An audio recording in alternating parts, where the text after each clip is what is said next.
সবাই আশা করি ভালো আছেন। এটা হচ্ছে হাইস গাড়ি, এটা সৌদি আরবে। আপনাদের আজকে বোঝাবো যারা নাকি সৌদি আরবে নতুন, মানে ড্রাইভিং করতে চান, এখানে এসে প্রথম অবস্থায় তাদের হাইস গাড়ি, সব গাড়ি এইগুলো ম্যানুয়াল গাড়ি, ঠিক আছে।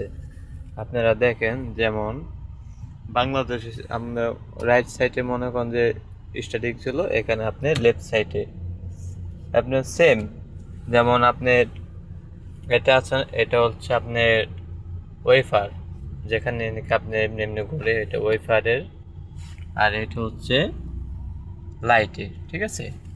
আর বাংলাদেশে হচ্ছে ওই সাইডে আপনার লাইট থাকবে এমরে, আর ওয়েফার থাকবে এমরে। আর এটা উল্টা উল্টা বলতে আপনার যে দেশে যেটাই, বাংলাদেশে যেমন আপনার রাইট সাইডে চলতে হয়, এটা তেমনই মনে করেন যে লেফট সাইডে চলতে হয়।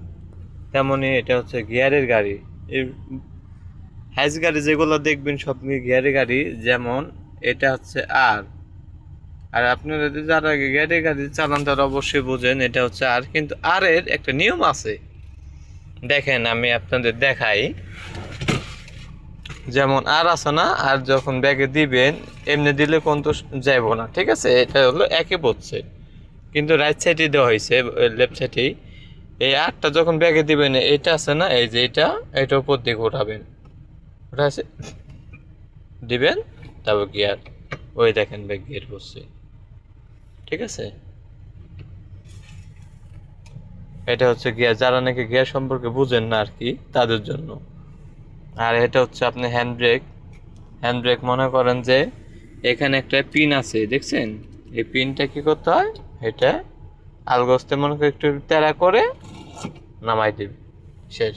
কিছু জন আছে যে হ্যান্ড ব্রেক কীভাবে নামা, কীভাবে ওঠা জানে না, এর জন্য তাদের জন্য এই ভিডিওটা আর গিয়ার সম্পর্কে, ঠিক আছে। এখানে আসা, আসল কথা, গাড়ি চালানো অতটা কঠিন না।